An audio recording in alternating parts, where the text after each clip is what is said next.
अरे हाँ, आंसर की तो आ गई है। क्या पोजीशन है काजल? अच्छा, इतनी खराब है क्या? प्रांजल तुम्हारी क्या कंडीशन है? कट ऑफ क्लियर हो जाएगा बे, कट ऑफ से क्या लेना देना है? कट ऑफ का कोई फायदा नहीं, समझ रहे हो? अब देखो तो रिजल्ट में पता चलेगा आपको नॉर्मलाइजेशन किस बेस पर देते हैं, क्या करते हैं, है ना? कोई सिर्फ टफ है, कोई आसान है, इस तरह से।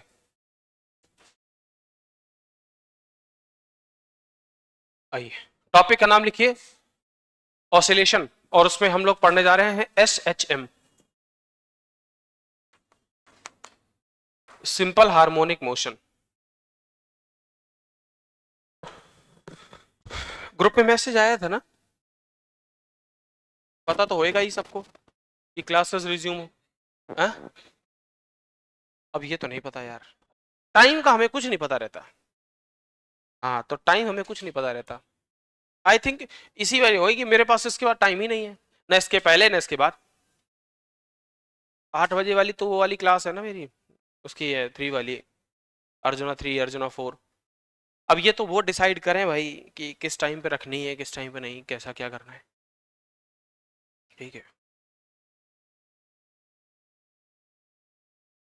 पेपर में 2 महीना है इनके अभी, तभी चिल्ला रहे हैं ये, हैं?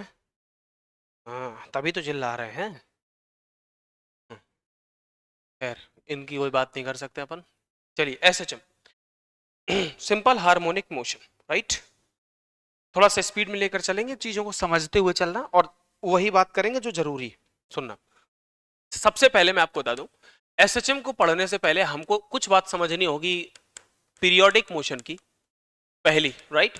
और दूसरी बात समझनी होगी ऑसिलेटरी मोशन की, oscillatory motion, right? Oscillatory motion, ये दोनों बात समझनी होगी। हाँ, लिखवाऊंगा कुछ नहीं इसमें, केवल हेडिंग डाल लेना कि ये पढ़ना है, ये भी पढ़ना है। बता देता हूं पीरियोडिक मोशन क्या है। एक फिक्स टाइम ऑफ इंटरवल के बाद कोई भी पार्टिकल अपने ही पाथ को वापस रिट्रेस करता है, ठीक है? तो वो हमारी पीरियोडिक मोशन कहलाती है। जैसे अर्थ का रिवॉल्यूशन पीरियोडिक है, आपका कोचिंग आना 2 बजे से 2 से 4 तक बैठ के पढ़ना पीरियोडिक है। डेली आप यही कर रहे हो, अपने मोशन को रिपीट कर रहे हो। चुप रहे, ये बात अब नहीं करनी है बिल्कुल। तो ये पीरियोडिक है, राइट? आपकी घड़ी में जो हैंड वॉच है, या उसकी वॉल क्लॉक को देख लीजिए, कोई फायदा, कोई दिक्कत नहीं उससे। आपका जो टिप है सेकंड हैंड, लाइक जो सेकंड की सुई है, उसका जो टिप है उसका मोशन कैसा है? पीरियोडिक है, राइट? अपने पाथ को एक फिक्स टाइम पीरियड के बाद उसे वापस रिवाइज करना, वो पीरियोडिक मोशन कहलाती है। That's all. तो पीरियोडिक मोशन यहां पर आपको समझ में आया। दूसरी बात कर लेते हैं ऑसिलेटरी। अच्छा, पीरियोडिक और ऑसिलेटरी में अंतर क्या है? ऑसिलेशन, ऑसिलेटरी मोशन भी अपने पाथ को वापस रिट्रेस करती है, फिक्स टाइम पीरियड में करती है। तो आप कहेंगे सर इसमें पीरियोडिक ऑसिलेटरी में अंतर क्या है? अंतर है, एक अंतर है क्या, कि ऑसिलेशन में, ऑसिलेटरी मोशन में कोई भी पार्टिकल अपनी मीन पोजीशन के अबाउट मोशन करता है, जबकि पीरियोडिक में ऐसा नहीं है। पीरियोडिक में ऐसा नहीं, मीन पोजीशन के अबाउट मोशन करेगा। यानी यहां पर क्या होगा? पार्टिकल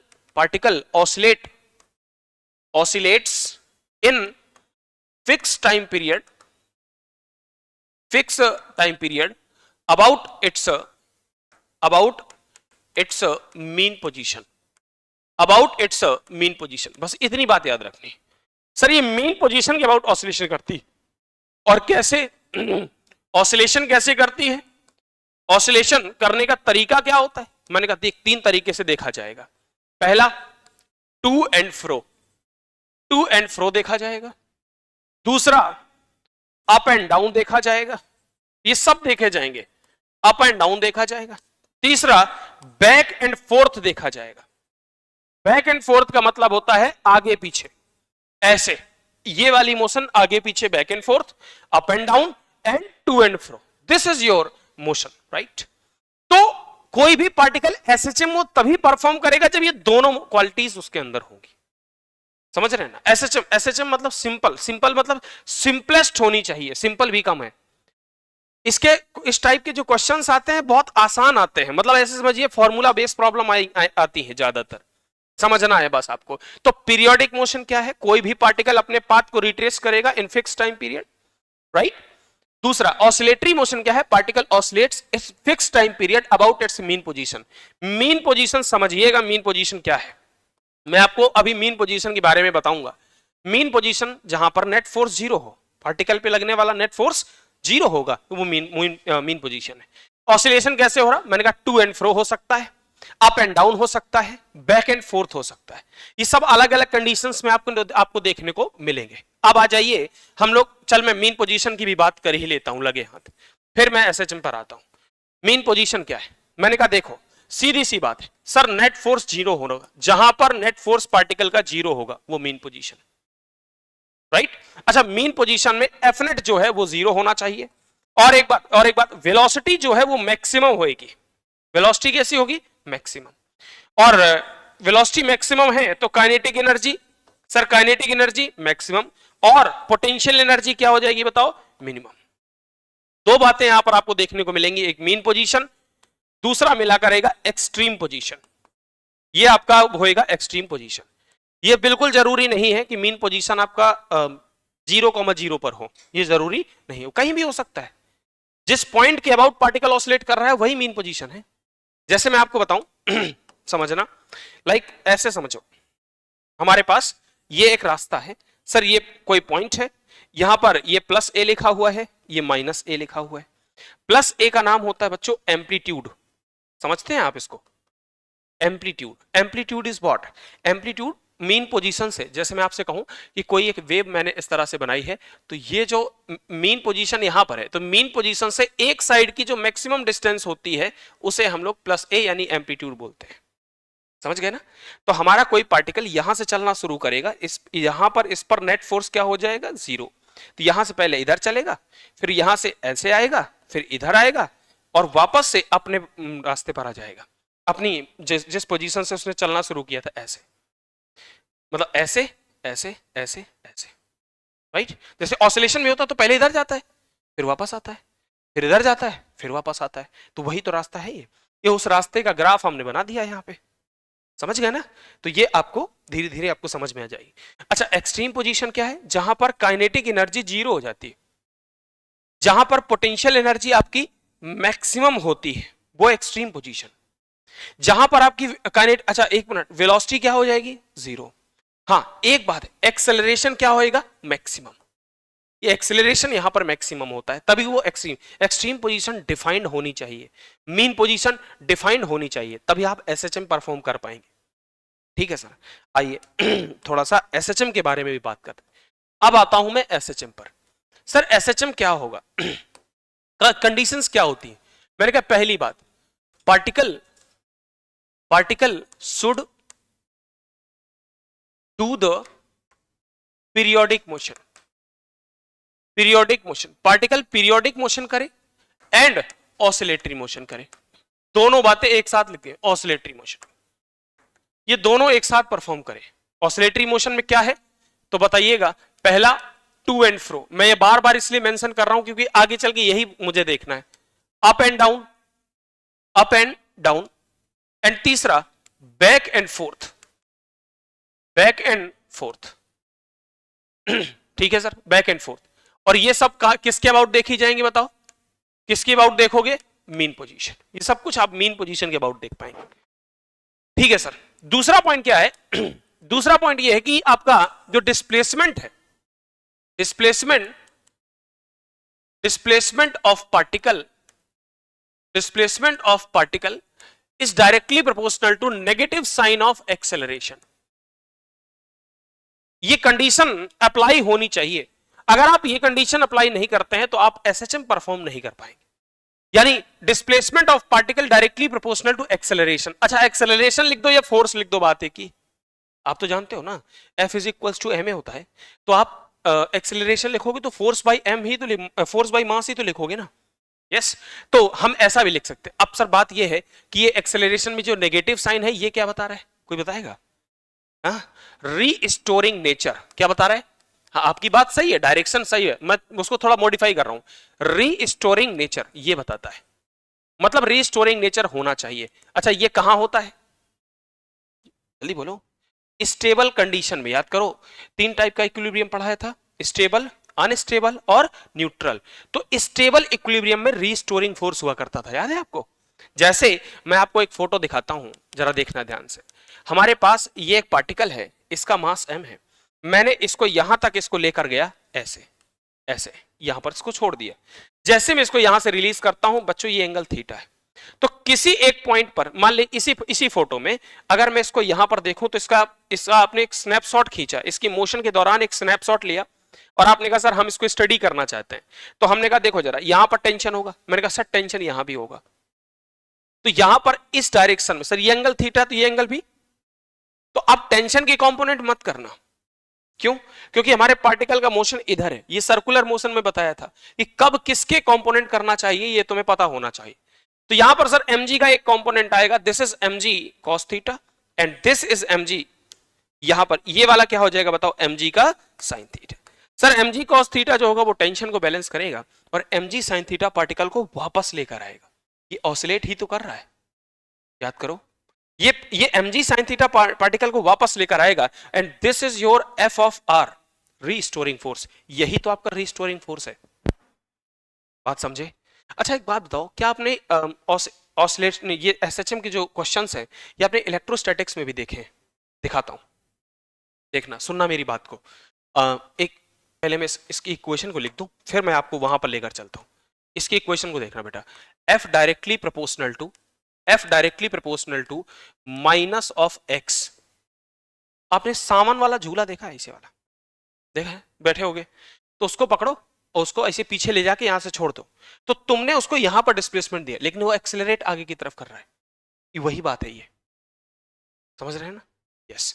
तो f directly proportional to minus X, मैंने कहा इसको लिख सकते हैं f is equal to minus of K X, या मैं इसको लिख सकता हूं actually f is equal to minus of K X, नहीं यहां n होता है पावर में, जहां पर n की वैल्यू जब हम 1 रखते हैं ना, तब ये एसएचएम के कंडीशन पे आता है और एसएचएम परफॉर्म करता है। अगर आप n की वैल्यू 2, 3, 4 वगैरह वगैरह डालोगे तो आपको हाई ऑर्डर ऑसिलेशन मिलेंगे, लेकिन ये हमारे सिलेबस में नहीं है, ये हमारे सिलेबस में नहीं। हम तो डायरेक्टली सिर्फ n इज इक्वल टू 1 पढ़ते हैं, क्योंकि हमें एसएचएम पढ़ना, सिंपल हार्मोनिक मोशन पढ़ना है, ठीक है, सिंपल हार्मोनिक मोशन, इसलिए n का वैल्यू 1। तो sir f is equal to क्या आ गया बताओ, ma इज इक्वल टू क्या आ गया बताओ, minus of k into X की पावर n, m क्यों भेजिए, तो a is equal to minus k by m into X, X n की पावर 1 आ गया, तो 1 छोड़ो, अब 1 तो लिखो नहीं लिखो एक ही बात है। सर ये क्या है बताओ, इसको सुना है कभी? क्या है ये? This is your omega square, क्या है बताइए? तो मैं लिख सकता हूं एक्सेलरेशन का value minus omega square into x, ये होती है एक्सेलरेशन। इक्वेशन ऑफ या ऐसे लिख दीजिएगा नेसेसरी इक्वेशन ऑफ एसएचएम। और सर ओमेगा स्क्वायर की वैल्यू होती है k बाई एम। अब देखना यहीं से तुम्हें फील आ जाएगा, ओमेगा स्क्वायर की वैल्यू क्या है बताओ। तो मैं अगर ओमेगा की वैल्यू लिखूंगा तो क्या आएगा, अंडर रूट ऑफ ओमेगा की वैल्यू क्या आप 2 पाई बाई टी लिख सकते हो, बोलते जाओ, 2 पाई बाई टी। निखिल समझ आ रहा है? बहुत तेज तो नहीं चल रहा हूं? तो ओमेगा की वैल्यू लिख सकते हैं 2 pi by T is equal to under root of K by M. तो अगर मैं चाहूं तो इसको फ्लिप कर सकता हूं, तो टी की वैल्यू आ जाएगी 2 pi under root of M by k. This is your time period, यहीं से आता है टाइम पीरियड। अब सुनो मेरी बात, तुम्हें केवल करना क्या है, हमको सिर्फ इस इक्वेशन तक पहुंचना है सर, फोर्स की इक्वेशन तक पहुंचना है। अगर मुझे फोर्स की इक्वेशन मिल गई तो मैं कंपेयर कराऊंगा, एक्स से एक्स कंपेयर हो जाएगा, फोर्स से फोर्स कंपेयर हो जाएगा, माइनस साइन भी होगा और बचा क्या, के। और के क्या है, एक कांस्टेंट वैल्यू है मेरे पास, क्या है, कांस्टेंट। मैं यहां से के उठाऊंगा, जो एक काम करो, एक्स निकाल दे, फोर्स निकाल दे, माइनस साइन निकाल दे, बाकी का बचा हुआ तामझाम के है, उसको उठा वहां पर पटक दे। टाइम पीरियड तो पूछा जाता है, नहीं समझे? देख सवाल दिखाता हूं, एग्जाम्पल। यहां पर एक प्लस क्यू चार्ज पार्टिकल रखो, रख दिया, बोलिए। और यहां पर एक प्लस क्यू चार्ज पार्टिकल रखो, इनके बीचों बीच, दोनों के बीच की सेपरेशन डी रखो। मैं दिखा रहा हूं एसएचएम कैसे यूज होता है, बस एक क्वेश्चन दिखाऊंगा, ज्यादा नहीं, परेशान मत होइए। और यहां पर एक छोटू सा चार्ज पार्टिकल रखिए Q naught, like test charge particle, right. ये प्लस, ये इसको धक्का दे रहा होगा यहां पर ऐसे। इससे हमने पूछा, हमने कहा तुम्हें किधर फोर्स, कह रहा है सर इधर। क्या मैंने कहा कितना, कह रहा है सर एफ नॉट। हमने इससे पूछा, हमने कहा तुम बताओ इसकी वजह, तुमको बताओ इसकी वजह से कितना फोर्स, कह रहा है सर इधर की तरफ। हमने कितना, कह रहा है सर एफ नॉट। चूंकि एक काम करता हूं, इसको 2D मान लेता हूं, आधा आधा करोगे ना तो डी आ जाएगा, नहीं फिर d/2 आ जाएगा, कैलकुलेशन बड़ी हो जाएगी। तो इसको हमने क्या नाम दिया बताओ, डी, आधी डिस्टेंस, और इसको भी नाम कितना दिया बताओ, डी, आधी डिस्टेंस। समझ आया? अच्छा एक बात बताओ, आपको नहीं लगता कि डिस्टेंस इक्वल है, चार्ज पार्टिकल का मैग्नीट्यूड इक्वल है, तो फोर्स भी इक्वल लगेगा? तो वही है ना, देखो एफ नॉट लग रहा है भाई। एफ का वैल्यू कितना होता है, आपने कहा sir K Q into Q1 Q2 by R square. अब अगर ये तो चलो कांस्टेंट हो गया, अगर ये दोनों इक्वल है और ये इक्वल है तो फोर्स भी इक्वल ही आएगा। ये भी क्यू था, ये क्यू नॉट था, ये क्यू था, ये क्यू नॉट था, दोनों के बीच की सेपरेशन डी है, तो फोर्स इक्वल लगेगा। अगर फोर्स इक्वल लगा, ध्यान से देखो, तो equal and opposite he cancel out भी होने की टेंडेंसी रखता है। इसका मतलब मैं इस बॉडी पर लगने वाला F net is equal to 0 कह सकता हूं। एफ नेट 0 है, और अगर एफ नेट 0 है तो सर ये इक्विलिब्रियम तो है, ये तो मुझे कंफर्म पता है, ये इक्विलिब्रियम तो ये है, लेकिन कौन सा है ये पता नहीं है भाई। टाइप भी तो होते हैं, मुझे ये पता है कि ये इक्विलिब्रियम है, लेकिन ये कंफर्म नहीं कि ये कौन सा है। मैंने कहा करते, एक काम कीजिए, इसको स्लाइटली डिस्प्लेस कीजिए फ्रॉम इट्स इक्विलिब्रियम पोजीशन, हल्का सा डिस्प्लेस करना। तो मैंने इस पार्टिकल को यहां से ये ले हल्का डिस्प्लेस कर दिया x, राइट। अच्छा, इस टेबल की कंडीशन यही होती थी कि अगर आपने उसको हल्का सा डिस्प्लेस किया तो वो वापस आ जाएगा, आप ऐसे ऑसिलेट करने लग जाएगा, अपने आप अपनी पोजीशन को रीगेन कर लेगा। अनस्टेबल नहीं कर पाएगा, भाग जाएगा, वापस नहीं आएगा, खुद से नहीं आएगा, तो मैं लाना है तो उसको खींच के लाना पड़ेगा। तो हमने कहा आप क्या करें, आपने कहा सर x डिस्टेंस हमने इसको खिसका दिया यहां तक, ऐसे इतना शिफ्ट करा, तो सर ये वाली डिस्टेंस कितनी बचेगी, मैंने कहा d माइनस एक्स, और ये वाली डिस्टेंस कितनी बचेगी, आपने कहा सर d प्लस एक्स। बोलिए, बस एक सिनेरियो समझिए। अच्छा, और क्या कर सकते हैं, हमने कहा सर जब ये चार्ज पार्टिकल Q नॉट यहां आ गया, मैंने इससे पूछा, मैंने कहा ये बताओ डिस्टेंस किसकी कम, क्योंकि force F directly proportional to 1/r square, distance जिसकी कम होगी फोर्स उसका ज्यादा होगा। तो ये हमसे कह रहा है सर जो इधर फोर्स लग रहा था ना, ये वाला फोर्स लग रहा था, इधर वाला फोर्स F नॉट अब वो बड़ा हो गया, और जो इधर वाला फोर्स था, अब जो d प्लस एक्स की वजह से लग रहा है, जो यहां पर Q है और यहां पर भी Q है, जो इसकी वजह से फोर्स लग रहा है वो इधर है, जो इसकी वजह से फोर्स लग रहा है वो इधर है। लेकिन ध्यान से देखो, ये डिस्टेंस ज्यादा हो चुकी है और ये ज्यादा हो चुकी है, ये कम हो चुकी है, तो ये वाला फोर्स बड़ा होगा और ये वाला फोर्स जो है वो थोड़ा सा छोटा पड़ जाएगा। अच्छा, बड़ा फोर्स, ये बड़ी वैल्यू, ये छोटी वैल्यू, तो इस बॉडी पर काम करने वाला नेट फोर्स कितना हो जाएगा। आपने कहा ये काम करता हूं, इसको थोड़ी देर के लिए अब मैं F1 लिख लेता हूं, ये F1 और ये F2, तो F1 माइनस F2, क्या ये नेट फोर्स ही इस बॉडी को रिस्टोर करेगा? सोचो भाई, ये वाला फोर्स ज्यादा है, ये वाला फोर्स, अरे इधर देखो, ये वाला फोर्स क्यों, क्योंकि डिस्टेंस कम हुई, ये डिस्टेंस कम होने की वजह से F1 बड़ा हो गया, डिस्टेंस की ज्यादा होने की वजह से F2 छोटा हो गया, तो F1 बड़ा है F2 छोटा है, तो नेट वैल्यू इधर आएगी, यानी F नेट जो होगा वो इस डायरेक्शन में काम करेगा और इस Q नॉट जैसे चार्ज पार्टिकल को वापस अपनी पोजीशन में लाकर खड़ा कर देगा। यही तो है स्टेबल कंडीशन, बोलो। तो मैंने कहा F नेट ये आ गया, F1 माइनस F2, बस अब सॉल्व कर ले। एक काम बता, F1 की वैल्यू बताना यहां पर, चल, K Q into Q naught upon D, F1 कौन सा, हाँ D माइनस एक्स का होल स्क्वायर, लिख दिया। F1 F2 is equal to K Q naught upon D plus X का होल स्क्वायर। अगर मैं यहां पर लिखूंगा तो सोच, K Q नॉट बाहर निकालो, अब डायरेक्ट कर रहा हूं कैलकुलेशन, मैथ्स में तो दिक्कत है नहीं आपको, समझ रहे तो यहां पर क्या आएगा, 1 अपॉन डी माइनस एक्स का whole square minus 1 upon D plus X का होल स्क्वायर, ये लीजिए। तो यहां पर आ जाएगा K Q नॉट ब्रैकेट में, यहां पर लिखोगे, चूंकि एक बात और सुनो बच्चों, ये दिया जाएगा क्वेश्चन में d is much much less than of x is much less than of d, ये गिवन वैल्यू होगी, हल्का सा स्लाइटली डिस्प्लेस किया जाता है। तो आपने कहा सर यहां पर आ जाएगा d माइनस एक्स का और d प्लस एक्स का स्क्वायर, ये कटेगा ये आएगा, ओपन कर दोगे तो D square plus X square plus 2dx minus ये कटेगा ये आ जाएगा, तो डी स्क्वायर ए स्क्वायर प्लस बी स्क्वायर तो माइनस एक्स स्क्वायर और माइनस का तो प्लस का 2dx, चेक करते रहना, सही बोले, ये कट जाएंगे।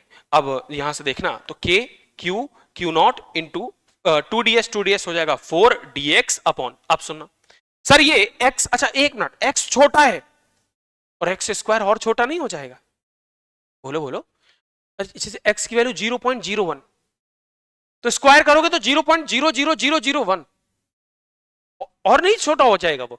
तो अगर मैं x को मैंने पहले ही d से बहुत छोटा लिया, अब अगर x को d से बहुत छोटा लिया तो स्क्वायर तो और छोटा हो जाएगा, तो हम इसको इग्नोर कर सकते हैं, यानी स्क्वायर जो x स्क्वायर जो होगा वो इग्नोरेबल होगा। आपको लग रहा होगा सर इतना बड़ा कैसे सॉल्व करेंगे, हो जाता है, ये बड़ा नहीं, मैं आपको बस एसएचएम समझाऊंगा इसलिए टाइम लग रहा है यहां पर। तो देखो ये डी स्क्वायर और ये डी स्क्वायर, तो आई थिंक डायरेक्टली लिख सकता हूं डी की पावर 4, एक टर्म कैंसिल हो जाएगा, देख आ गया आंसर, ठीक ये आ गया, देख के Q Q not into 4 into x upon D की पावर 3, तो देख के आ गया, क्यू आ गया, क्यू नॉट आ गया, यहां 4 आ गया अपॉन डी क्यूब आ गया, यहां एक्स आ गया। नेचर कैसा है, रीस्टोरिंग, तो रीस्टोरिंग नेचर बना दो या फिर माइनस साइन लगा दो, दोनों बात तो एक ही है। बोलिए यहां पर मैं अभी आपको क्या कह रहा हूं, ये नेचर कैसा है और क्या इसका नेचर रीस्टोरिंग है, अरे इस नेट फोर्स का रीस्टोरिंग नेचर है कि नहीं, ये ले मैंने तुमसे पूछा टाइम पीरियड बता दो, तो F directly proportional to minus of K X होता है, एक्स इससे मैच कर गया, ये इससे मैच कर गया, के लिखा हुआ है, तो टी बराबर 2 पाई अंडर रूट ऑफ, खत्म, आ तो गया, देखो 2 पाई अंडर रूट के अंदर m बाई के, तो यहां लिख दो m और k यहां लिखूंगा तो डी क्यूब ये आ जाएगा और 4k क्यू नॉट ये आ गया, हो गया, ये आ गया टाइम पीरियड, नहीं समझे। अब आपको ये समझना पड़ेगा कि इलेक्ट्रो में एसएचएम कैसे मिक्स हो रहा है, ये समझना पड़ेगा, और आते हैं ऐसे सवाल आए हुए हैं, देखिएगा पीवाईक्यूज में मिलेंगे आपको। अगर मैं मान लो ऐसे ही रख देता कि एक प्लस क्यू चार्ज है यहां पर और यहां से एक प्लस क्यू चार्ज है यहां पर, ऐसे, ठीक है, ऐसे, और यहां पर कोई चार्ज पार्टिकल रखा जाए क्यू नॉट, इसको ऐसे परपेंडिकुलरली डिस्प्लेस करोगे x, तो ये एसएचएम परफॉर्म ही नहीं करेगा क्योंकि अनस्टेबल हो जाएगा, अनस्टेबल हो जाएगा ये, राइट। अच्छा अगर मैं ऐसा कर दूं, हाँ ये पॉसिबल है कि अगर मैं ऐसा कर दूं कि ये इन दोनों को हटा दिया जाए, ये वाला माइनस क्यू चार्ज पार्टिकल हो, ये भी माइनस क्यू हो और ये प्लस है, ये तो प्लस है, ये है मान लो, तो अब ये वाला इसको अटैक करेगा इधर, यस सर, ये इधर अटैक करेगा, ये वाला चार्ज पार्टिकल इसको इधर अटैक करेगा। अब मैं देखना एक लाइन में बना के छोड़ दूंगा, इक्वेशन तुम खुद ही सॉल्व करना। इस चार्ज पार्टिकल को तुमने x धक्का दिया, मान ले इनके बीच की सेपरेशन 2d थी, तो ये वाली सेपरेशन d हो जाएगी और ये सेपरेशन भी d हो जाएगी। इस चार्ज पार्टिकल को धक्का दिया तो प्लस क्यू नॉट यहां आया, माइनस वाला है इधर फोर्स लगेगा, यस और नो, अरे अट्रैक्ट करेगा ना भाई, ये माइनस है इसको इधर अट्रैक्ट करेगा, बोलिए करेगा ना अट्रैक्ट, यस। आपने कहा ये डी है, ये डी है, तो अंडर रूट के अंदर ये D square plus X square हो जाएगा और ये under root of D square plus X square हो जाएगा। सर एक बात बताइए, डिस्टेंस ये वाली ज्वाइनिंग लाइन की डिस्टेंस ये है, ये ज्वाइनिंग लाइन की डिस्टेंस है, ये मैग्नीट्यूड्स हैं, सब बराबर है, तो क्या इधर वाला फोर्स अगर एफ नॉट है तो क्या इधर वाला फोर्स भी एफ नॉट ही होगा, ये बता चुका हूं। अगर फोर्सेस इक्वल है, साइड इक्वल है, तो एंगल भी क्या हो जाएंगे, इक्वल हो जाएंगे दोनों। तो बोल इधर वाला कंपोनेंट कौन सा, रेड वाले पे फोकस करना, इधर वाला कंपोनेंट कौन सा बोलना पड़ेगा यार, यस इधर आएगा एफ नॉट कॉस थीटा और इसका भी इधर आ जाएगा कौन सा बताओ, एफ नॉट का कॉस थीटा, इधर कौन आएगा एफ नॉट का साइन थीटा, इधर कौन आएगा एफ नॉट का साइन थीटा। क्या ये दोनों एक दूसरे से कट जाएंगे, बोलिए, ये दोनों एक दूसरे से यहां से अलग हो चुके हैं,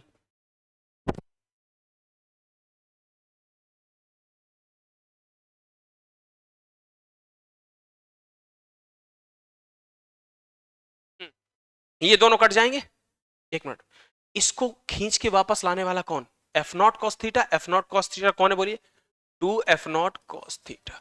क्या ये रिस्टोरिंग फोर्स बना, देख एफ नॉट लिखना तुम्हें आता है, इस ट्राइंगल से क्या cos थीटा लिख सकते हो, I am damn sure about it कि यहां पर x का रिलेशन मिलेगा, तो सीधा क्या करोगे, F R is directly proportional to, या सीधा लिख देना K X, minus sign already understood है क्योंकि उसका नेचर रिस्टोरिंग है, और टाइम पीरियड आपसे पूछा जाए then T pi under root of M by K. जो बचा हुआ ताम झाम है, एक्स को छोड़ दे और फोर्स को छोड़ दे, बचा हुआ उठाकर सीधा के पे रख दो, खत्म। बात समझ में आई। देखो सवाल हो रहे हैं हमसे, चूंकि मैंने एसएचएम अभी नहीं पढ़ाया वो एक अलग बात है, अभी शुरू कहां हुआ ठीक से, ठीक है, एक काम कीजिए पेन चलाइए, 2 मिनट में आया।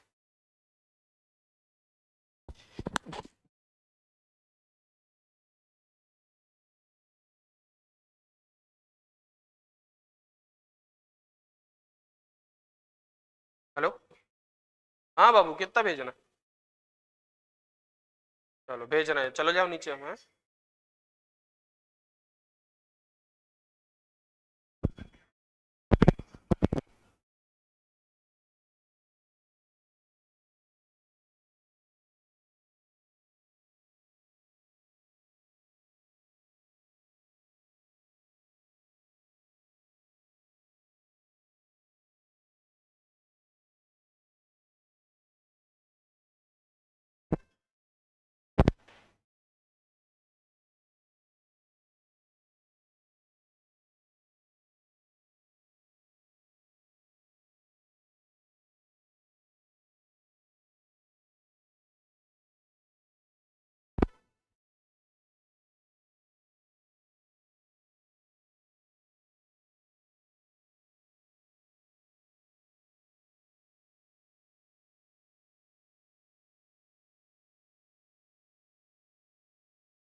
क्या कहते हो, चले, लग गया,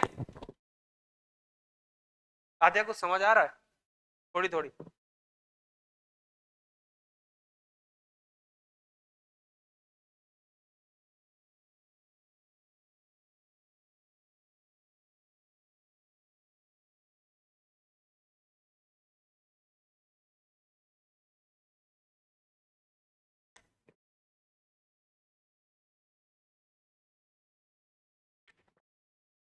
23 तारीख की शिफ्ट में एक सवाल पूछा, कैविटी प्रॉब्लम रोटेशनल का, एक बड़ी डिस्क में से छोटी डिस्क काटने वाला कॉन्सेप्ट हालांकि बहुत इजी था वो, कैलकुलेशन ज्यादा होती है, तो अगर आपको ये कॉन्सेप्ट पूछना है कि बच्चा कैविटी प्रॉब्लम कर सकता है तो एक कटवाओ ना, उन्होंने 2 कैविटी निकाली और वो भी 135 के एंगल पर। अब सोचो जिसको नहीं पता वो बच्चा वो बेचारा 135 पे फंसा, ये 135 एंगल का क्या करूं मैं, जबकि उसका कुछ नहीं करना था, उससे कोई फर्क ही नहीं पड़ता, समझ रहे हो। अब इस चीज को समझिए कि कोई फर्क नहीं पड़ता 135 से, और दो कैविटी काटी, दो कैविटी काटने की वजह से बहुत लेंदी हो गया वो, और सेम रेडियस की मोमेंट ऑफ इनर्शिया सेम, काट पीट के निकाल दो बाहर, बचे हुए निकाल दो मोमेंट ऑफ इनर्शिया, लेकिन नहीं, कैलकुलेशन इतना भर भर के दे दिया उन्होंने। ठीक है, खैर जैसा पेपर आ रहा वैसे नॉर्मलाइजेशन भी होगा वैसे तो। ठीक है, पेपर अगर टफ है तो सबके लिए है, सिर्फ आपके लिए थोड़ी है ना। बस अब ये चीज समझनी होती है।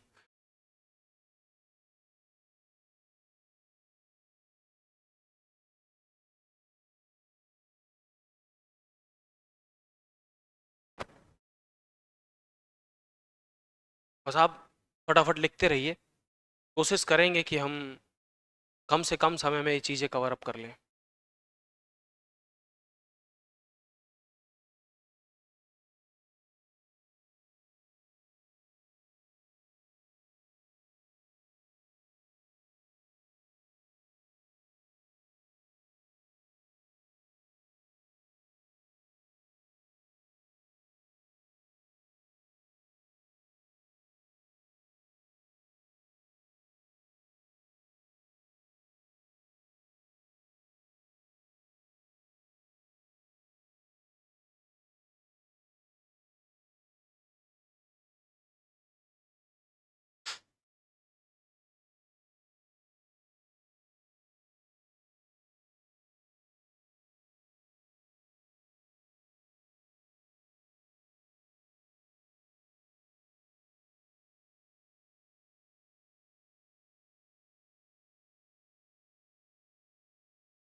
यस सर,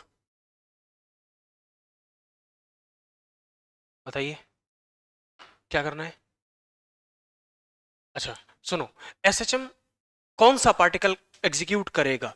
जो पीरियोडिक मोशन करे, जो ऑसिलेटरी मोशन करे। ऑसिलेटरी कैसे? अपने मीन पॉइंट के, मीन पोजीशन के अबाउट, मीन पोजीशन के अबाउट, या तो ऐसे मोशन करे टू एंड फ्रो। ये वाली मोशन कौन सी होती है? बोलो, to and fro. Up and down, अच्छा अप एंड डाउन कैसे करेगा मालूम? यहां पर एक स्प्रिंग बांधो, उसमें पार्टिकल बांधो, ठीक है, और उसको ऐसे खींच के छोड़ दो, तो वो इस तरह से यू मोशन करेगा। ये भी एसएचएम है। बैक एंड फोर्थ ऐसे वाला, एक स्प्रिंग को ऐसे रखो, ये देखो स्प्रिंग ये है, पार्टिकल यहां पर बांध के रख दो और खींच के ऐसे छोड़ दो, तो ये ऐसे ऐसे ऐसे ऐसे मोशन। समझ में आई बात? तो ये आपका बैक एंड फोर्थ कहलाता है।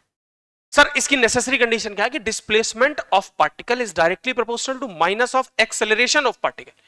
देखो यार बात समझो, एक्सेलरेशन कह दो या कुछ लोग फोर्स कहते हैं, वो भी ठीक है, गलत नहीं है। F directly proportional to minus X. Minus जो है वो रीस्टोरिंग नेचर बताता है, या तो माइनस साइन लगा लो या रीस्टोरिंग नेचर पहले से डिफाइन कर दो, बस बात इतनी। रीस्टोर समझते हो ना? अपनी शेप एंड साइज को वापस रीगेन करना, राइट, रीस्टोर कहलाता है। इलास्टिक नेचर है ना, इलास्टिसिटी तो प्रॉपर्टी हो गई, इलास्टिक नेचर की बात कर रहा हूं, तो रीस्टोरिंग नेचर। एफ, ये माइनस का के एक्स लगाया हमने, इसको बनाया, तो ए का वैल्यू एक्सेलरेशन आता है minus omega square into x. Omega एक एंगुलर फ्रीक्वेंसी है, ओमेगा स्क्वायर की वैल्यू के बाई एम होती है। यहां से रूट हटाइए, under root of K by M आ जाएगा। इसको मैंने थोड़ा सा तोड़ मरोड़ के ऐसे लिखा है, तो टी बराबर 2 pi under root of K by M.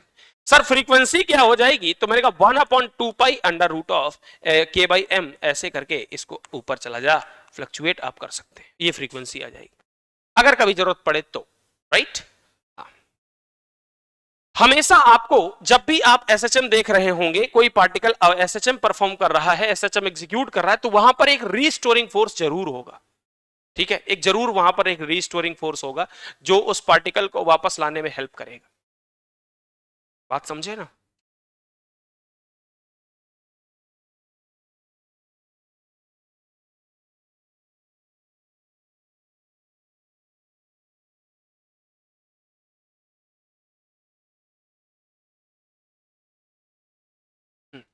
लिख गया सब कुछ? कोई वैसा गजल कहां तक हो गया? अरे बहुत बढ़िया, शाबाश। चलो निखिल फटाफट लिखिए। ये मैंने, अच्छा आप चाहें तो पूरा नोट ना करें, है ना।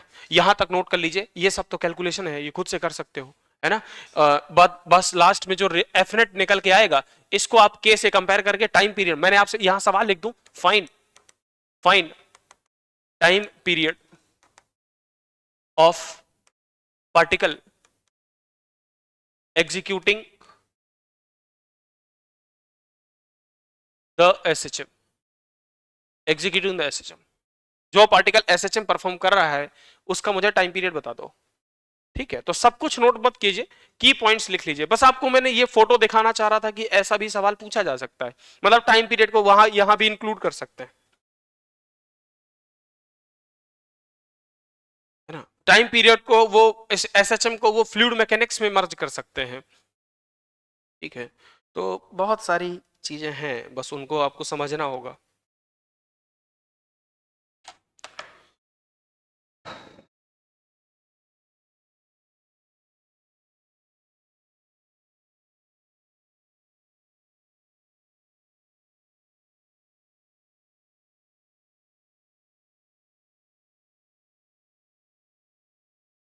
वेव मोशन वही बच्चा पढ़ पाएगा जिसको SHM आता होगा। मैं बता रहा हूं आपको, बिना SHM के आप उसे नहीं पढ़ सकते, सारी कंडीशंस तो लगती ही हैं।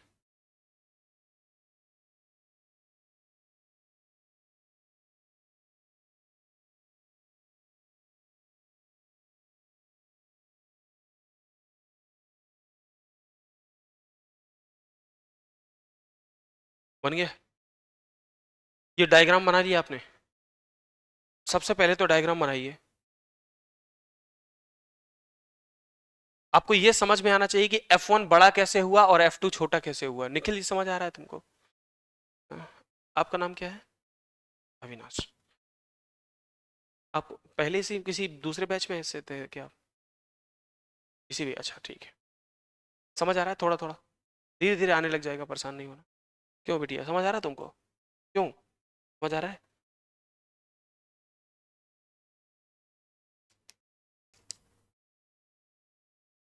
ठीक, डन, सब कुछ सब नोट कर लिया। अगर आपको लगे कि हम कम धीरे धीरे लिख पा रहे तो आप इसका एक फोटो खींच के अपने पास रख सकते हैं, है ना, अपने दूरभाष यंत्र में। ठीक है, होना।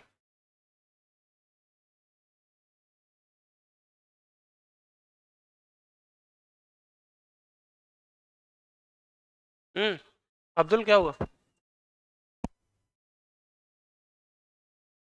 हाँ चलिए,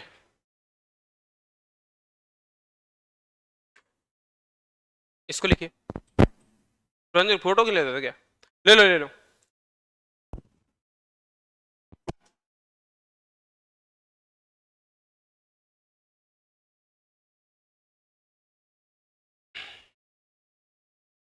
चलिए, आप ये डायग्राम बनाइए और इसको लिखने के बाद यहाँ पर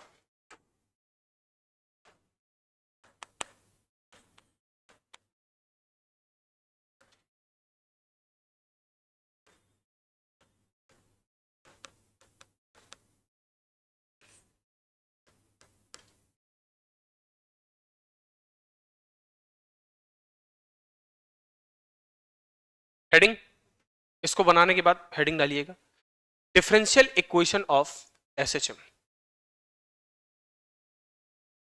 यहां पर भी जैसे आप SHM की डिफरेंशियल इक्वेशन पढ़ते हैं, वैसी ही डिफरेंशियल इक्वेशन आपको एक वहां पर मिलेगी, लाइक वेव्स में भी मिलेगी।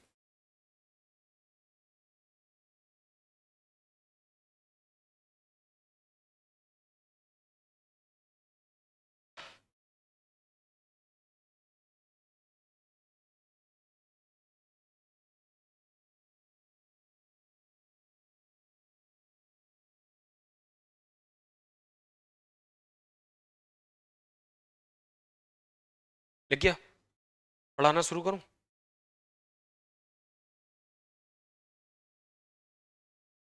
फिर समझ आया ये कहां से आया?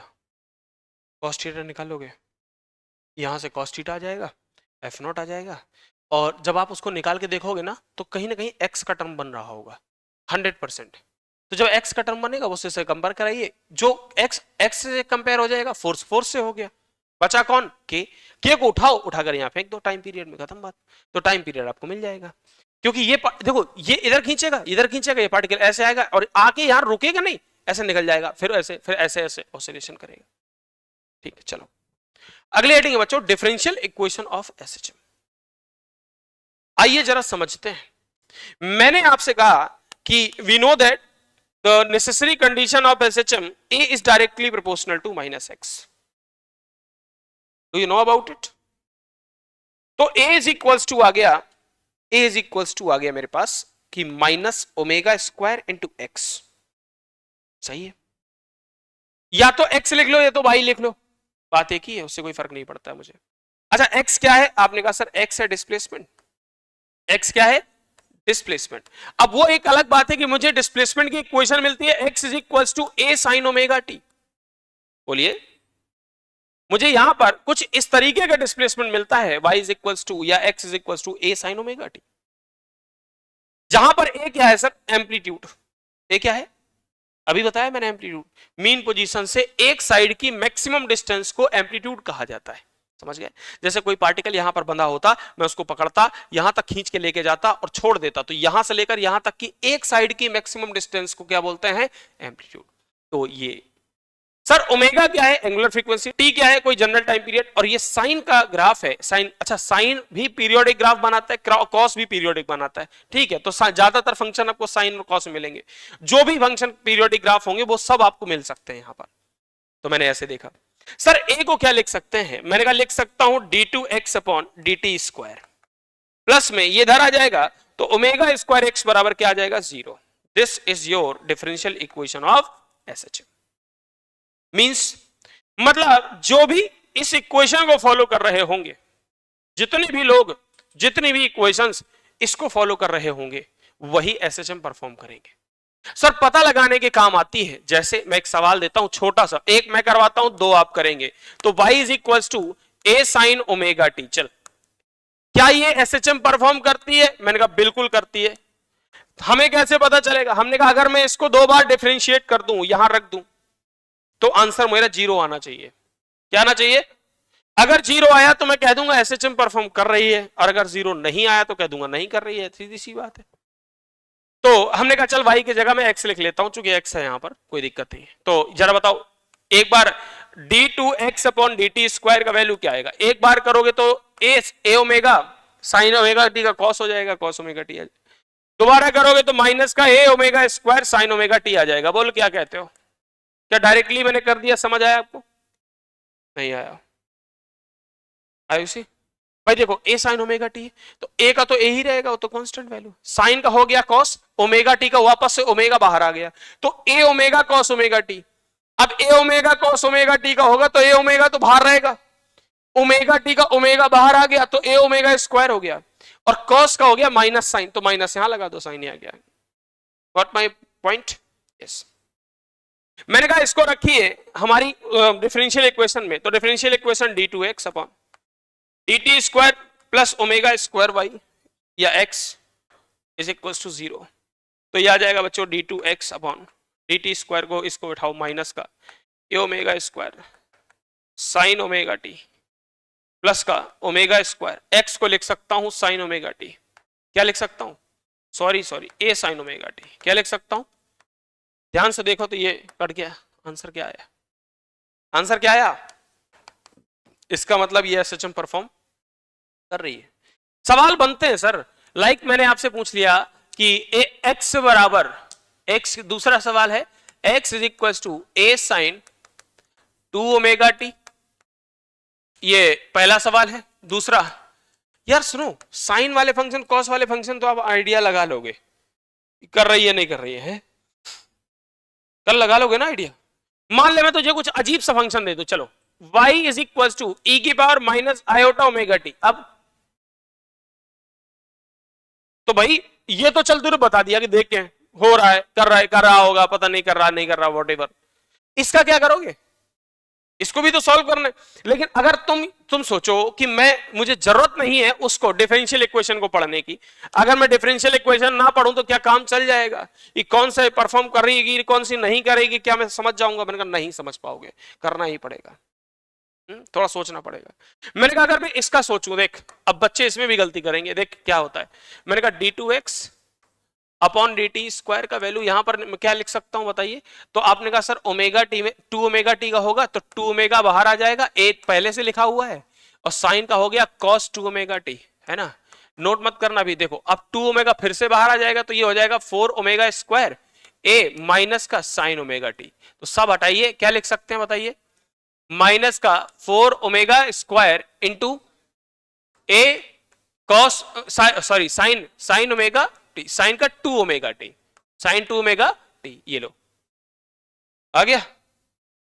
नहीं समझे तुम, एक लाइन में लिखना मैंने बस, इसकी वैल्यू को उठाकर रख दिया है, ठीक है सर, माइनस साइन लगा दो। अब यहां से मैं अपने डिफरेंशियल इक्वेशन में यहां पर पुटअप करने जा रहा हूं। डिफरेंशियल इक्वेशन क्या है, d2x upon dt square plus omega square x बराबर 0, तो इसको रखिएगा, तो minus 4 omega square a sine 2 omega T plus omega square into x कितना है, a sine 2 omega t is equal to 0। क्या ध्यान से देखो, क्या दोनों कट रहे हैं, क्या दोनों से देखो दोनों कट रहे हैं, नहीं कट रहे, तो क्या ये लिख सकता हूं कि it will no not executes SHM, execute SHM, ये एसएचएम एग्जीक्यूट नहीं करेगी, क्या कहते हो। और यहां पर आपका आंसर हो जाएगा गलत, क्योंकि मैंने गलत सॉल्व किया है। गलत आप लोग नहीं करेंगे, मैंने इसीलिए करा है, ठीक है, समझो मेरी बात को। यहां पर ओमेगा स्क्वायर गलत लिखा है, पता है क्यों सर, ओमेगा स्क्वायर नहीं होना चाहिए, क्या होना चाहिए, ओमेगा की जगह क्या लिखा हुआ है 2 ओमेगा, इसलिए ये ध्यान रखिएगा। यहां पर ओमेगा की जगह इन्होंने क्या लिखा है, ओमेगा की जगह इन्होंने क्या लिखा है बताओ, 2 ओमेगा, इसलिए यहां पर क्या आएगा 2 ओमेगा का स्क्वायर आएगा। बात समझ में आई बात, इसलिए ये छोटी छोटी सिली मिस्टेक होती हैं, इसलिए तो ये गलतियां हो सकती हैं, इसलिए प्लीज फोकस करें। 4 omega square a sine 2 omega t, और मुझे लगता है 4 ए omega square a sine 2 omega t, ये आ जाएगा, ये दोनों दिशुम दिशुम कट गया, आंसर आ गया 0। इसका मतलब कि yes it will execute SHM. क्या मेरी बात समझ में आई, बोलो भाई। अच्छा मान लीजिए तीसरा फंक्शन है y बराबर e की power minus iota omega T, चलो इसको बताओ कर रहा है नहीं कर रहा है, एक मिनट नोट करना होगा अभी तो तुम्हें, लिख लो, अच्छा लिख लो, चलो थोड़ा सा गले को आराम मिलेगा मेरे।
डन, क्या आपने सब कुछ लिख लिया। इसको जल्दी से सॉल्व करके दिखा दीजिए तो मैं श्योर हो जाऊंगा कि अब आप, चूंकि देखिए ज्यादा से ज्यादा वो आपको मैथमेटिक्स में फंसाएगा, तो फिजिक्स यहीं तक है, मैथमेटिक्स तुम्हें आती है कि नहीं?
कर रहा सवाल?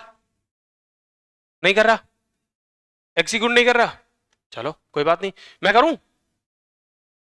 चलो मैं कर देता हूं। तो बताओ dy by d t e की power minus iota omega t, और माइनस आयोटा ओमेगा टी का माइनस आई ओमेगा बाहर आ जाएगा। सही बात है, ठीक है सर।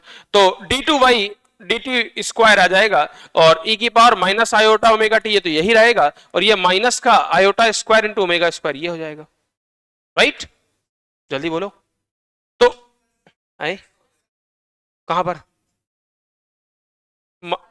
हाँ ये प्लस हो जाएगा, है कि नहीं? ये प्लस हो जाएगा। तो अब ध्यान से देखना, ये क्या हो गया sir? D two Y upon D T square plus omega square Y बराबर 0। तो इसकी वैल्यू क्या हो गई बताओ? इसकी वैल्यू ई की power minus iota omega t, और आयोटा का ऑलरेडी माइनस आ गया। अरे आयोटा स्क्वायर -1 होता है। हाँ तो ये आ गया ओमेगा स्क्वायर, ठीक। अच्छा भाई, और प्लस ओमेगा स्क्वायर कितना है? ओमेगा स्क्वायर तो ओमेगा स्क्वायर, और वाई लिख दो, वाई कितना है? ई की power minus iota omega T. कहा? नहीं, ओमेगा भर ओमेगा ही तो है केवल। ओमेगा, अरे ओमेगा की जगह 2 ओमेगा 3 ओमेगा 5 ओमेगा होता तो रखता ना मैं। नहीं समझे तुम लोग?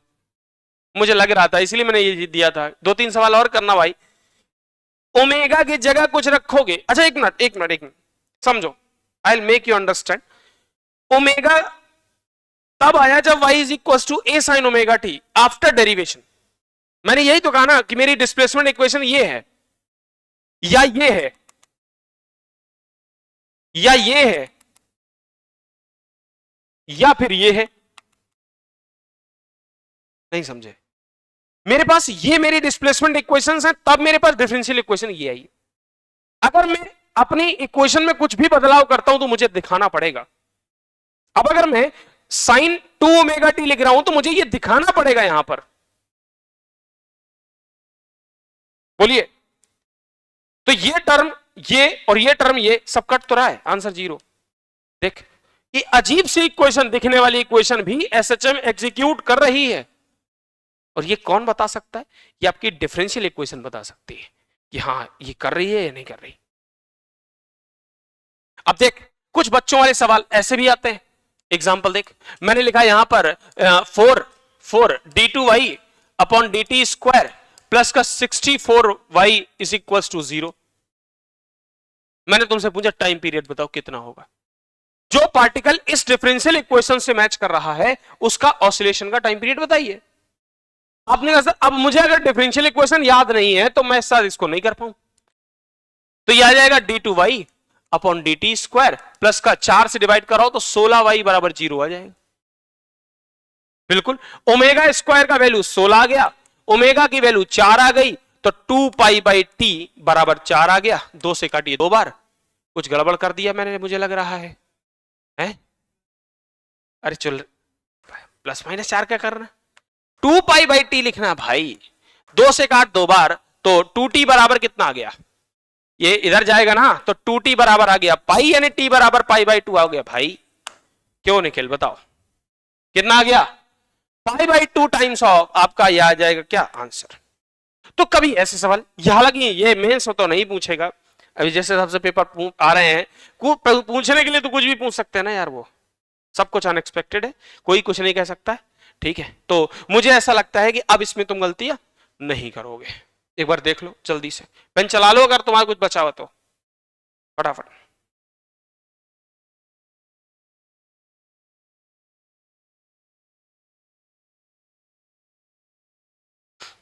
हम्म, एक सवाल और कर रहा मन, दे दूं तुम्हें है, क्योंकि तुम्हें ये वाला भी सही अटेम्प्ट नहीं कर पाए ना है? एक और कर लो यार, ठीक है, पूरा कॉन्फिडेंस आ जाए मुझे कि हाँ आप कर लोगे, मैं तुम्हें छोड़ दूं आराम से। लो भाई चले आगे, लो एक और कर लो। अच्छा ये ले, साइन 2 ω t +2,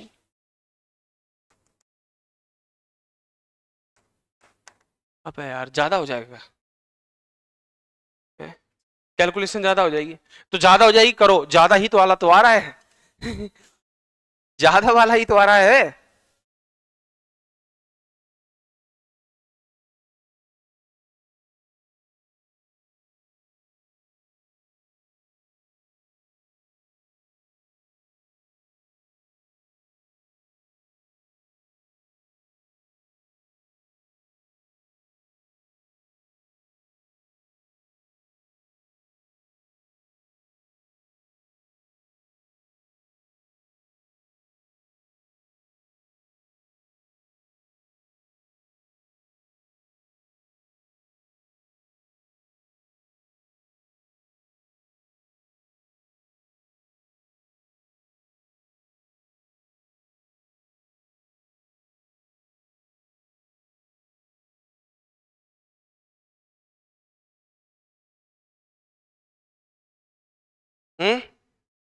कर रहा है ठीक,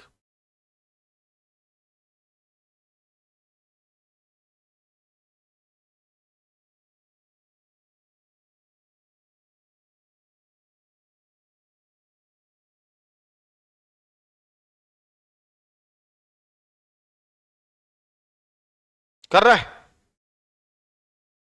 वेरी गुड। अब मुझे लगता है अब आप परफेक्ट हो गए इसमें, ठीक है, अब मैं चल सकता हूं, इसको छोड़ सकता हूं, क्यों भाई, सही बात। अब हेडिंग डाल लीजिए आप लोग, अब हेडिंग डाल लीजिए displacement equation, displacement equation of SHM. अब हम लोग एसएचएम की फेजर डिफरेंशियल इक्वेशन पर चलते हैं। हालांकि आपको डिफरेंशियल इक्वेशन पता है, आई नो, और आपको डिस्प्लेसमेंट इक्वेशन भी पता है, यस, बट अब हम उसकी फेजर डायग्राम्स के साथ डील करेंगे, उसको समझेंगे, ठीक है।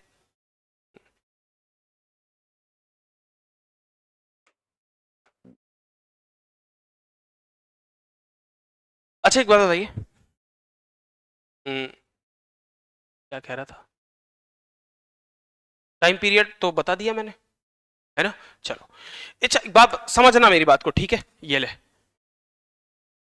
ऐसे ऐसे और ऐसे, यहां पर एक मेरे पास पार्टिकल है, यहां पर एक क्या है बताता हूं, मेरी बात समझना बच्चों, ये स्क्रीन है, दिस इज व्हाट, एक स्क्रीन है, पर्दा टाइप का लगा हुआ है, यहां पर कोई पार्टिकल है, दिस इज द पार्टिकल, इसका मास m है, ठीक है सर।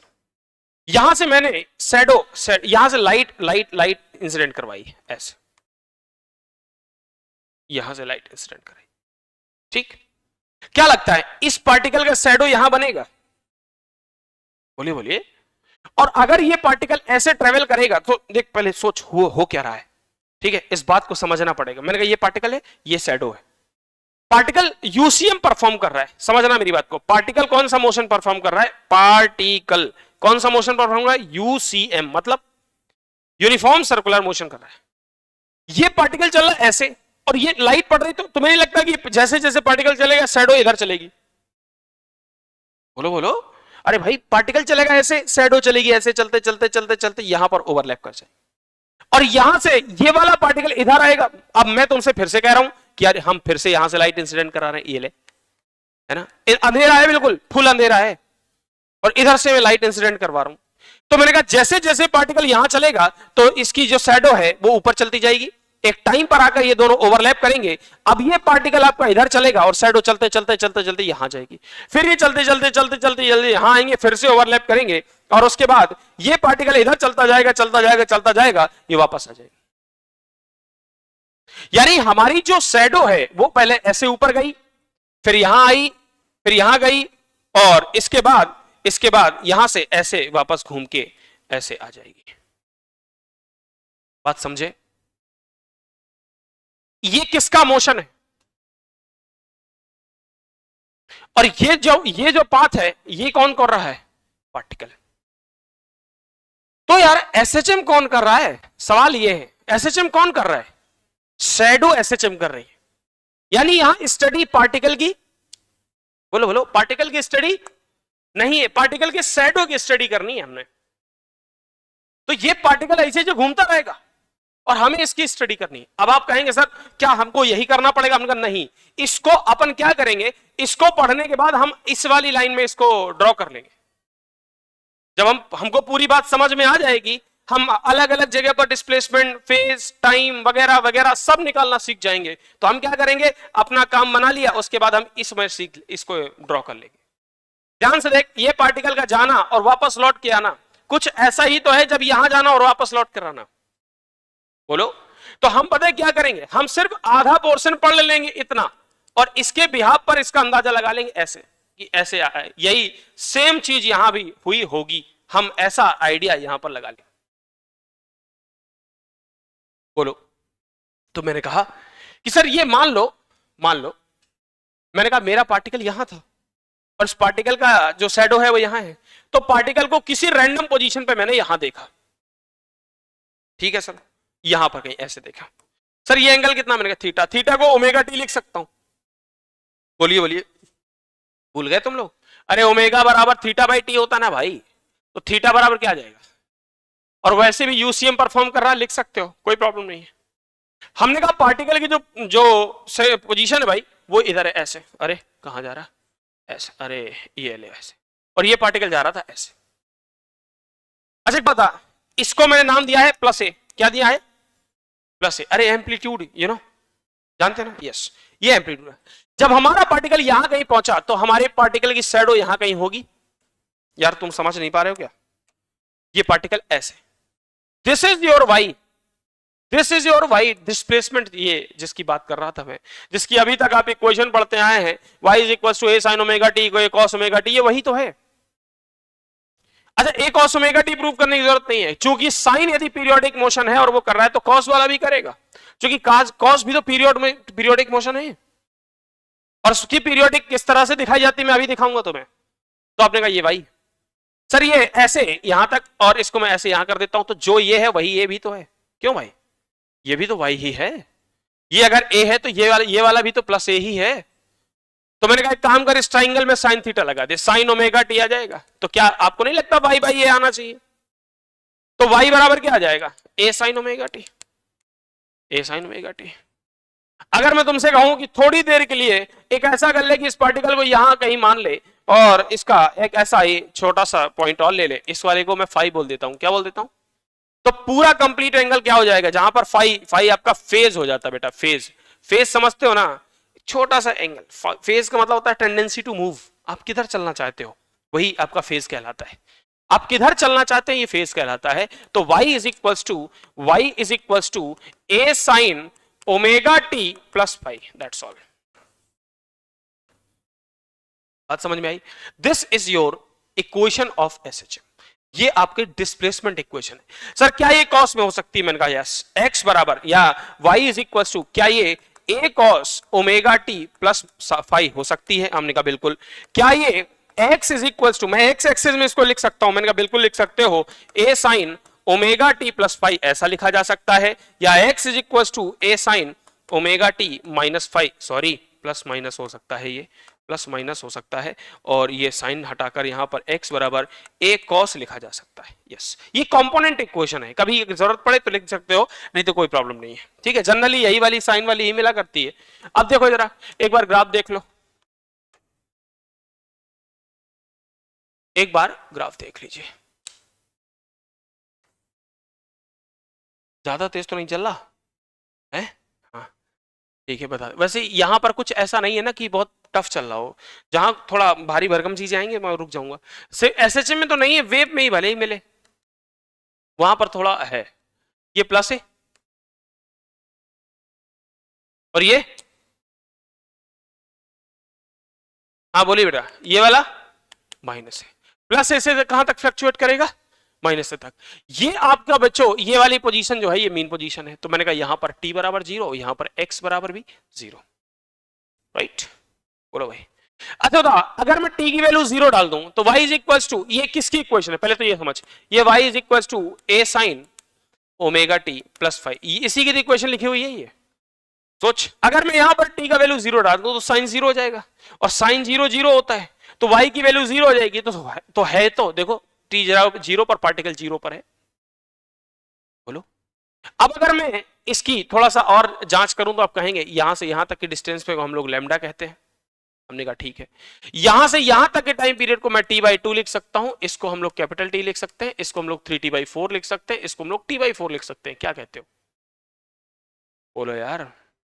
और इसी बात को मैं ऐसे भी कर सकता हूं, इसको ऐसे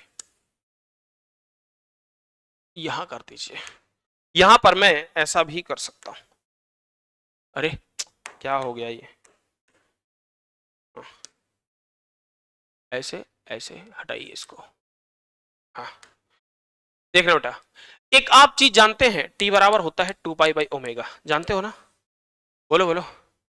है यार, एक चीज रह गई, तुमको ईएमआई तक पढ़ाया था ना मैंने बैच में, ऑल्टरनेटिंग करंट रह गया है, सवाल आ सकते हो। हैं? सोच रहा हूं 2 क्लास में पूरा कर दूंगा, बस ओनली 2, 2 क्लासें लगेंगी किसी भी ऐसा। संडे को टेस्ट है क्या तुम लोग का? चलो कोई 2 क्लासेस का टाइम निकालते हैं क्या भी, है ना? या फिर सैटरडे, क्यों?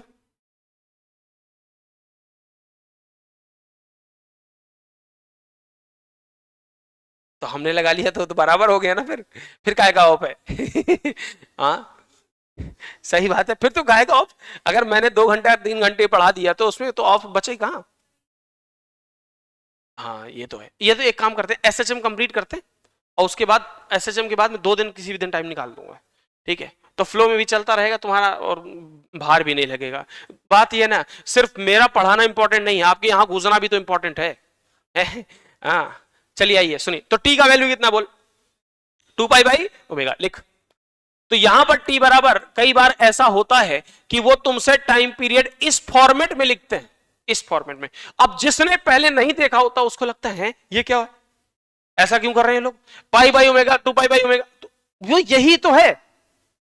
अब इसको आधा कर दोगे तो π/ω यहां लिख जाओ, या इसका आधा करोगे तो π/2ω यहां आ जाएगा। नहीं समझे यार तुम? और अगर इसकी बात करूं तो देख 2π/ω, मैंने कहा था यहां पर होता है 3t/4, 3 इंटू 2π/4ω, ये काट दो तो 3π/2ω, कितना आएगा बोल? 3π/2ω। ये छोटी छोटी बातें मैं इसलिए बता रहा हूं क्योंकि हम कई बार सिली मिस्टेक्स करते हैं। अब अगर वो मान ले तुमसे टाइम में नहीं दे रहा, यहां दे रहा है, क्या इसको निकाल नहीं पाओगे तुम? निकाल नहीं सकते हो? बिल्कुल निकाल सकते हैं, कोई कठिन काम नहीं है इसमें, ठीक है? कोई कठिन काम नहीं है। तो मेरा मानना यह है कि आपको यह समझ में आना चाहिए। एक काम करो, साइन वाले ग्राफ मैंने दोनों बना दिए, तुम्हें कॉस वाले graph, cos omega t y, sorry y is equal to a cos omega T plus pi, या x is equal to a cos omega t, a cos omega T plus pi, इसके graph दोनों बना के दिखाओ, note कीजिए।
बोलिए, clear?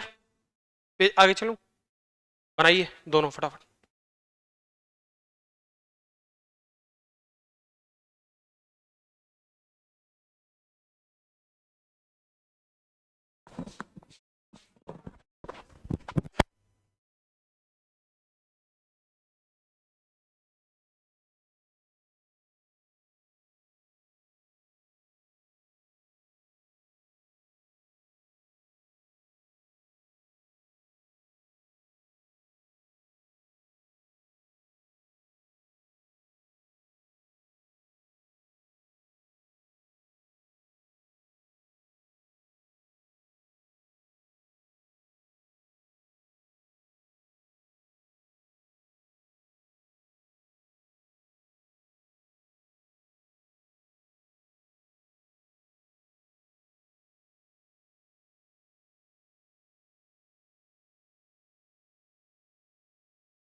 ये वाला बन गया?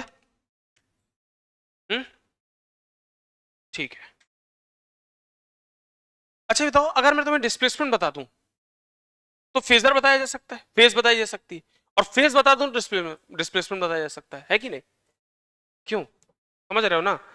क्योंकि इनमें एक रिलेशन पढ़ने जा रहे हैं हम लोग। अच्छा एक बात बता, चलो सब छोड़ो, तुम मुझे बस इतना बता दो, ये बना लोगे या नहीं? ये बात समझ में आएगी नहीं? अच्छा कभी मान ले वो तुमसे लेमडा के बारे में बात करने लग जाए, यहां तक वही पुरानी बात, लेमडा यहां तक 3 लैम्डा/4, यहां तक लैम्डा/2, यहां तक लैम्डा/4, और ये आपका लैम्डा इज इक्वल टू 0। लगभग लगभग सारी बातें। अभी एक चीज और आने वाली है, that is path difference, phase difference में एक रिलेशन आएगा जिसकी वजह से आपसे वो पूछ सकता है, ठीक है? और ये आपको कहां मिलेगा सर? दो जगह मिलेगा, एक तो वेव मोशन में मिलेगा और दूसरा वेव ऑप्टिक्स में मिलेगा। चलिए आगे। तो मैं क्या बताना चाह रहा था, मैं ये बताना चाह रहा हूं, पहले तो ये समझ लो, रफली बता रहा हूं, नोट नहीं करना इसको, है इसको नहीं लिखा जाएगा। कोई पार्टिकल ये है और उस पार्टिकल की शैडो ये है, सही है? सर ये वैल्यू ए है, मैंने कहा ठीक। ये पार्टिकल चला यहां कहीं ऐसे, मैंने डिस्प्लेसमेंट देखा पार्टिकल का, ये वाला डिस्प्लेसमेंट आया है y बराबर a/√2, राइट? अच्छा एक बात बताओ, ये पार्टिकल मेरा इधर जाने की टेंडेंसी में था ना यार, बोलो यस। अच्छा ये पार्टिकल इधर जाने की टेंडेंसी में था, मैंने कहा ठीक है, एक चीज और करते हैं, इसका यहां पर एक फोटो और बनाते हैं। ये लीजिए, अभी देखो ना, इसको कॉपी करके बताता हूं। तो मेरा पार्टिकल यहां था, तो इस जगह पर इसका y जो है वो a/√2 आता है डिस्प्लेसमेंट। तो मैंने कहा अगर मैं फेज की बात करूं, अगर फेज की बात करूं तो फेज मेरी π/4 होगी, ये बात पता है मुझे? नहीं समझे भाई? y is equal to a/√2 बराबर y is equal to a sin omega t plus 5। तो ये पूरा ही तो फेज है ना, तो ये a से कट जाएगा y√2, राइट? तो ये कितना आंसर आएगा? π/4 ही तो आएगा ना।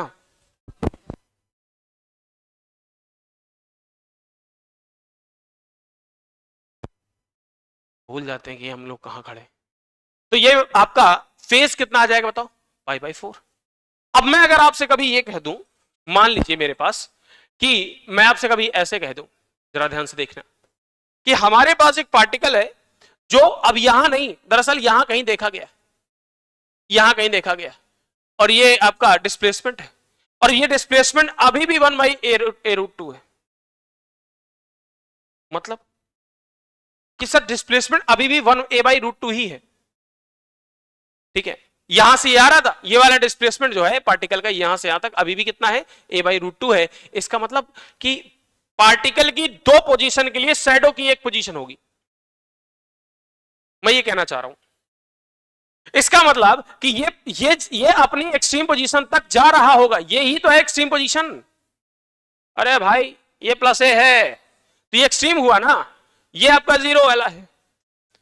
तो जब ये पार्टिकल यहां से जा रहा, जब एक्सट्रीम को अप्रोच कर रहा होता तब एक बार डिस्प्लेसमेंट मिलेगा, और जब ये एक्सट्रीम से मीन तक आ रहा होगा तब एक डिस्प्लेसमेंट मिलेगा। यानी पार्टिकल की दो पोजीशन के लिए डिस्प्लेसमेंट का एक पोजीशन आएगा, शैडो का एक पोजीशन आएगा, राइट। सर कौन सा? एक थीटा, एक 180 माइनस थीटा, 180 माइनस थीटा, चाहे तो मत देख लीजिए। तो अगर ये 45 था तो ये 135 रहा होगा थीटा का वैल्यू, यानी अगर मैं रेडियन लिखूं तो 3π/4 रहा होगा। अगर मैं फेज की बात करूं तो बताओ यस और नो? सिंपल सी बात बता रहा हूं, कोई रॉकेट साइंस नहीं है, पहले बात समझ लो। बोलो क्लियर हुआ? तो वही मैं चाह रहा हूं आपसे कि अगर आपने एक बार इसको समझ लिया तो फिर मैं तुम्हें मैंने जनरली टीचर्स को देखा है, पता है आपको? हाँ, आप यूट्यूब में होगा, कई जगह टीचर्स में मैंने देखा है, नोट्स देखे हैं, मैं उनको गलत नहीं करूं। मैं बस इतना कहना चाह रहा हूं कि उन्होंने याद करवा दिया कि इसको इतना टाइम होता है, इसके लिए इतना टाइम होता है, इसके लिए इतना टाइम होता है। ये नहीं करना है, एक सीक्वेंस पकड़िए, उस हिसाब से टाइम को पढ़िए, और उस टाइम को पढ़ने के लिए आपको एक बार पूरा सब पढ़ना पड़ेगा, एक बार तो पढ़ना पड़ेगा, तभी आप उसको आगे समझ पाएंगे। तो मैंने कहा देखो, मैं यहां लिखने जा रहा हूं फेजर डायग्राम। क्या पढ़ने जा रहा हूं? फेजर्स। पेन उठाइए, या तो एक काम कीजिए, पेन मत उठाइए, पहले सुनिए। कहने का मतलब यह है ना कि फिर आप मेरी हेल्प नहीं कर पाएंगे। हाँ। अच्छा एक बात बताओ, यहां से पार्टिकल यहां तक जाना, तो एक बार यहां जाना, एक बार वापस आना। और इस बात को मैं पता है कहां दिखाऊंगा आपको, देख इसकी रिलेशनशिप, अरे इसकी रिलेशनशिप हम दिखाएंगे इससे, देखना ऐसे, यहां पर कि ये हमारी मेन पोजीशन है पार्टिकल की, ये यहां पर y बराबर 0 था, t बराबर 0 था, और यहां पर phi इज इक्वल टू भी 0 था। तो हमारा पार्टिकल पहले ऐसे जाएगा और वापस ऐसे लौटकर आएगा। तो एक बार जाते समय की पोजीशन और वापस आते समय की पोजीशन, लेट किसी भी वैल्यू को आप मान सकते हैं।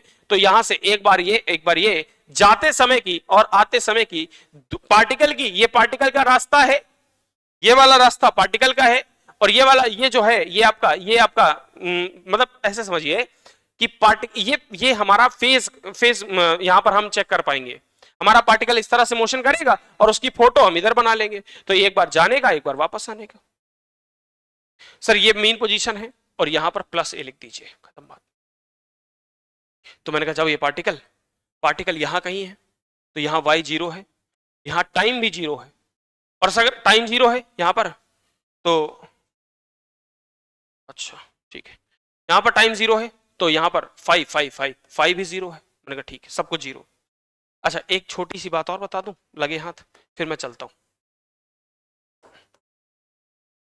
तुमने अभी ये देखा, क्या देखा कि हमारा पार्टिकल ऐसा पूरा घूम के गया यहां से लेकर यहां तक, तो पूरा घूमा, इसका मतलब इसने कितना फेज कंप्लीट किया होगा, राइट। तो 2π कंप्लीट। अच्छा ये व्हाइट वाला हटा दे रहा हूं मैं, ठीक है, ये सब हटा दे रहा हूं, तो ये पढ़ चुके हो ना, लिखा रहने दो, अब ये इतना लिखा रहने दो, बाकी का ठीक है। चलिए आइए,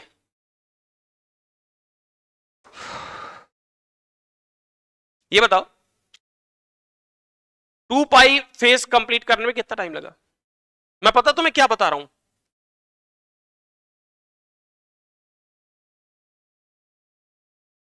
रिलेशन बिटवीन फेज डिफरेंस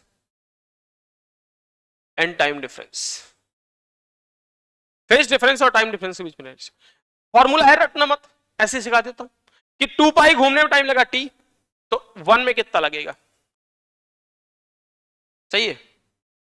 अरे वही है कि जब लंबाई एल होती थी तो मास एम होता था, है तो 1 का कितना हो जाएगा, एम बाई एल हो जाएगा, तो डीएक्स का M by L into DX हो जाएगा, यही तो डीएम होता है, वही है।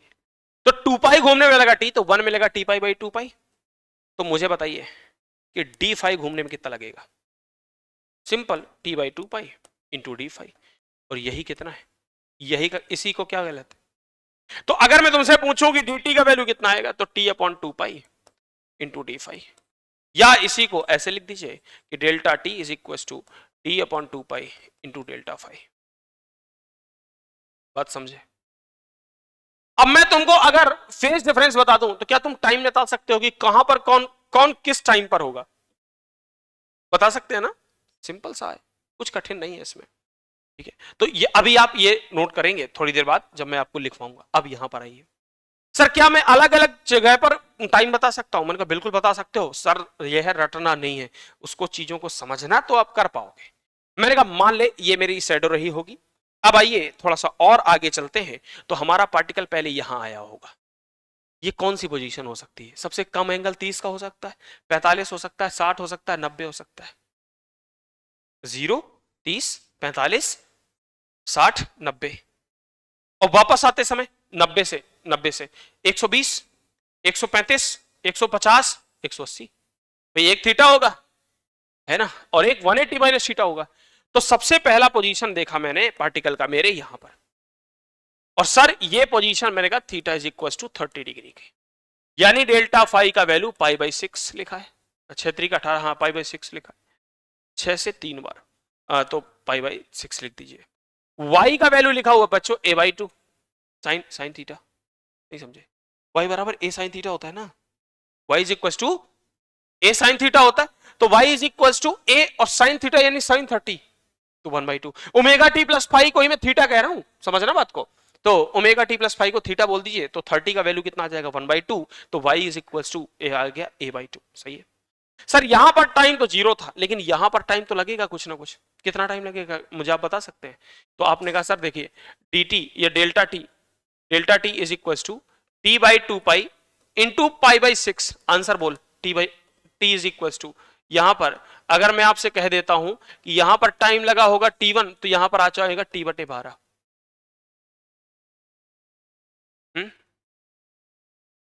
बोलो। और आया कहां से, आपने कहा सर टाइम मैंने यहां से निकाला ना, ये देख, ये जो लिखा है ये टाइम डिफरेंस ही तो लिखा हुआ है, delta T is equal to T by 2 pi into pi by 6 लिख दो, आ जाएगा। तो सर अगली पोजीशन क्या हो सकती है, मैंने कहा अगली पोजीशन ये हो सकती है सर, ये देखिए ये वाली पोजीशन कौन सी है, 45 डिग्री, तो delta phi is equal to क्या है पाई बाई 4, और ये आ जाएगा y is equal to A by root 2, और टाइम t2 बराबर आ जाएगा t बाई 8, नहीं समझे, t बाई 8। अगला अगर मैं पूछूं आपसे, तो यहां पर अगली पोजीशन बच्चों ये वाली हो सकती है, ये वाली एंगल 60 हो जाएगा, है ना, ये एंगल क्या हो जाएगा 60 हो जाएगा, और ये 60 हुआ तो डेल्टा फाई की वैल्यू कितनी हो जाएगी पाई बाई 3। अभी आपको लगेगा कि सर ये क्या कर रहे हो, इतना टाइम वेस्ट कर रहे हो, लेकिन थोड़ी देर बाद समझ में आएगा कि मैं क्या कर रहा हूं, t बाई 6 आ जाएगा। और इसके बाद जब पार्टिकल हमारा यहां पहुंच गया तो शैडो भी यही होगी, उस कंडीशन पर डेल्टा फाई का वैल्यू आपका पाई बाई 2 हो जाएगा, ठीक है पाई बाई 2 हो जाएगा, और पाई बाई 2 के बाद y y y y plus a हो जाएगा। सर टाइम कितना लगेगा, मैंने कहा t/4 लगेगा, देख एक्सट्रीम पोजीशन थी t/4, मैं पहले बता सकता था, यहां आते आते t/2 लगेगा, हाँ यहाँ 3t वहां तो t ही लगता है। अगली अच्छा एक बात बताओ, समझना मेरी बात को, अगर मैं तुमसे कहूं कि पार्टिकल यहां था तो इसकी डिस्प्लेसमेंट यहां थी, हमने कहा ठीक, यहां था तो यहां थी, हमने कहा ठीक, यहां था तो यहां थी, हमने कहा ओके। तो अगला पोजीशन हमारे पास, भाई एक बात समझो, डिस्प्लेसमेंट ये और यही रहनी चाहिए, डिस्प्लेसमेंट तो यही रहेंगी, बोलो भाई डिस्प्लेसमेंट तो यही रहेंगी ना, बस फेजेस बदलते जाएंगे। तो डेल्टा फाई की वैल्यू 120 हो सकता है, 120 को 2 पाई बाई 3 लिख सकता हूं, 2π/3 लिख सकता हूं। और यहां पर y तो सेम रहेगा, √3/2, √3a/2, अरे √3a/2। क्या मुझे आप टाइम बता सकते हैं? t इज इक्वल टू, तो यार देख 1 2 3 4 5 t5 का वैल्यू बता दीजिए प्लीज। बता सकते हैं? अरे कुछ नहीं यार, देख वो 2π/3 लिखा है ना, यहां लिख दे। कुछ गड़बड़ कर दिया क्या? हाँ सही तो है, t/3 आ जाएगा ना। कितना है बोल? t/3 है ना। अच्छा यहां पर बोलो 135 डिग्री, तो मैंने कहा डेल्टा फाई का वैल्यू आ जाएगा 3π/4, और यहां पर y का वैल्यू कितना गया? a/√2 displacement. मैंने कहा यहां पर टाइम t6 कितना आ गया बोल? 3π/4 कट गया 3t/8 आ जाएगा। उसमें क्या है? 3t/8 आ गया। तो डेल्टा वाई अब यहां पर ये कितना आ जाएगा बताइए? 3 हाँ ये 5π/6 150 है ना ये। हाँ तो y बराबर कितना आ गया? a/2 sir. और t7 का वैल्यू कितना आ गया? 5 t/12 यस सर। और डेल्टा फाई का वैल्यू यहां पर आ गया 180 या पाई यस सर। और y इज इक्वल टू कितना आ गया बताओ? डिस्प्लेसमेंट कितना आ गया? 0। y कितना आ गया? 0। और t8 कितना लग गया बताओ? t/2। दैट्स ऑल, फिनिश, सब कुछ हो गया, सब कुछ हो गया। तो यहां पर देखिए एक ही पोजीशन पर यहां पर, अब अगर मैं इस चीज को इस पर नंबर लाइन पे शो कर लूं, कर लेते हैं लगे हाथ, अब इतनी मेहनत करी तो थोड़ा और सही यार।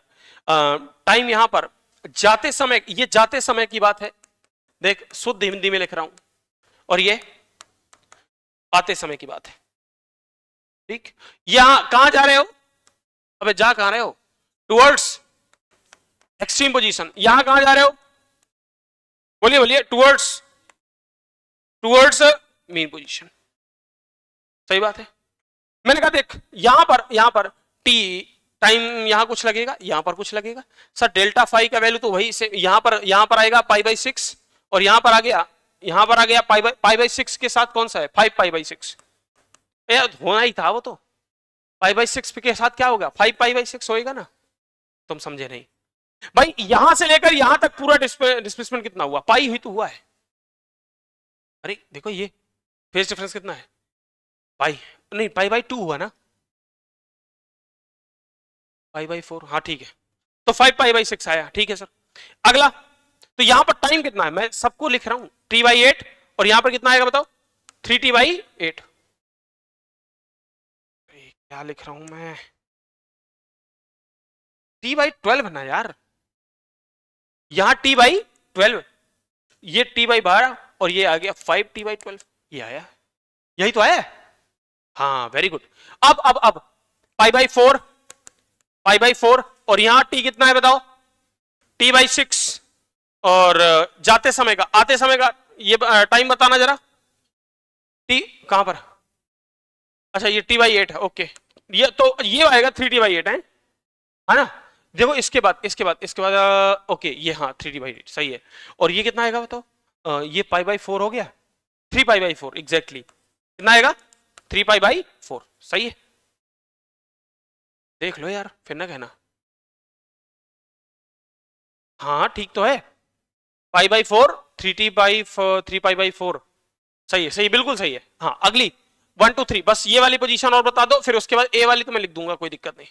हाँ बोलिए, t कितना लगा? t/6, और इसके ठीक करस्पॉन्डिंग कितना लगा? t/3। t is equal to लगा है t/3। यहां पर कितना है? π/3। यहां पर कितना है? 2π/3। और इसका तो कोई लिखने का टेंशन ही नहीं है। ये कितना आ गया बताओ? यहां पर ये आ गया t/4। यहां पर π/2 और π/2। ये ले, सब कुछ हो गया। अब तुम्हें लग रहा होगा सवाल कैसे आएंगे, सुनिए। अभी जेईई मेंस 2019 से एक सवाल पूछा था आपसे। देख सवाल पढ़ के सुना रहा हूं, बिना पेन कॉपी के आंसर देना है, शर्त यही है। इतनी देर मेहनत करी है, अगर पेन कॉपी में लिखना होता तो लिखवा नहीं देता मैं। अच्छा एक तरीका और भी है, but this is the easiest method. ये मुझे बड़ा अच्छा लगता है, क्योंकि इसमें बच्चे एक बार में समझ जाते हैं। तरीका और भी है, ऐसा नहीं है। मैं अगर तुम्हें यहां से यहां पूछना चाहूं, मैं ऐसे करके π/2 में से माइनस करवा सकता हूं, या पूरा t/4 में से माइनस करवा सकता हूं, वो हो जाता है, आ जाता है आंसर। ये ज्यादा आसान है। अब सुन, सवाल क्या था, सवाल क्या था, सुनिए। टू पार्टिकल्स, सवाल सुनना, two particles executing SHM, right, in two tracks, दो रास्ते हैं जिन पर दो पार्टिकल एसएचएम एग्जीक्यूट कर रहे हैं, in opposite direction, in opposite direction with same amplitude and same velocity. मतलब एक इधर जा रहा है और एक इधर जा रहा है, ऐसे दोनों पार्टिकल इस तरह से ऐसे ऑसिलेट कर रहे हैं। समझ गए क्या? अब उन्होंने पूछा है कि find the time period, find the time difference and phase difference for the particles when they are at the position of half of the amplitude of the both particles। तो बताइए time difference and phase difference कब हो, ये क्या होगा जब वो दोनों पार्टिकल्स अपने एम्पलीट्यूड से आधे पोजीशन पर रहे होंगे। इसका मतलब a/2 की बात कर रहा है। देख,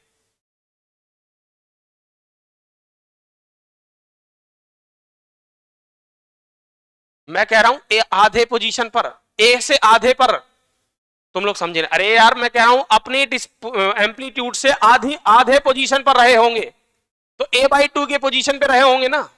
अब देख लो a/2 में सब क्या क्या है, फेज डिफरेंस क्या है a/2 में, ये लिखा है a/2, देख कहीं होगा पाई/6 में ही तो होता है a/2। ये पाई/2 a/2 का डिस्प्लेसमेंट है, तो पाई/6 और 5 पाई/6 दोनों के बीच का फेज डिफरेंस पूछा उसने, नहीं निकाल पाओगे। दोनों के बीच में टाइम डिफरेंस पूछा उसने, एक लिखा t/12, एक लिखा 5t/12, क्या दिक्कत है? कुछ भी पूछ ले वो। मैंने कहा रुक, मैंने कहा एक पार्टिकल है जो कि एसएचएम एग्जीक्यूट कर रहा था, और जब वो पार्टिकल अपनी फेज डिफरेंस 30 डिग्री और 60 डिग्री के बीच होता है, तो बताइए 30 डिग्री और 60 डिग्री के बीच में फेज डिफरेंस क्या है, टाइम डिफरेंस क्या है? तो ये 30 है, ये 60 है, दोनों के बीच में फेज डिफरेंस निकाल लो, दोनों के बीच में टाइम डिफरेंस निकाल लो। क्या नहीं निकाल सकते हो? एक अगर ये फोटो याद है तुमको, तो मैं तुमसे कुछ भी पूछ सकता हूं, और जो पूछूंगा उसका आंसर आप कर सकते हैं, वॉट एवर, सब कुछ बता सकते हो आप। मेरी बात समझ रहे हैं? बेसिक बात है बिल्कुल, कोई इसमें लॉजिक नहीं, बहुत कठिन नहीं है, बहुत एडवांस लेवल नहीं है, लेकिन आपको इतना समझ में आना चाहिए कि इससे रिलेटेड आप सवाल गलत नहीं होंगे, ये कंफर्म हो जाना चाहिए, नहीं होना चाहिए, क्वेश्चन गलत नहीं होनी चाहिए। अगर आप कहें तो मैं इनमें डिस्प्लेसमेंट भी लिख दूं, ये लो, यहां पर y is equal to a/2 है, यहां पर y is equal to a/√2 है, यहां पर y is equal to √3a/2 है, और यहां y is equal to a। बढ़िया सा फोटो लीजिए इसका, पहले तो ये कॉपी में लिख लो, लिखो कॉपी में लिखो।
ये नोट कर लिया? हमारे बाद कोई क्लास तो है नहीं आपकी, इसको लिख लो बढ़िया से, लिख लिया, फोटो खींच लो, इसका एक बढ़िया सा फोटो लीजिए और आराम से घर में बैठ के एनालाइज कीजिएगा। इस पर आने वाले सवालों को ढूंढना, अगर थोड़ा सा समय मिले आपको, नहीं मैं तो करवा ही दूंगा, खैर उसकी कोई बात नहीं। ठीक है भाई, आज के लिए इतना ही, काफी खींच दिया मैंने। अब हम लोग कल पढ़ेंगे, सुनो, कल पहले इसके क्वेश्चन करेंगे, बता देंगे, वो तो ग्रुप में आ जाएगा, और उसके बाद कल हम लोग वेलोसिटी, एक्सेलरेशन, उनके ग्राफ, एनर्जी, यहां तक पढ़ेंगे पूरा। क्यों? अच्छा कल, हाँ तो मंडे आई थिंक सो, ठीक है।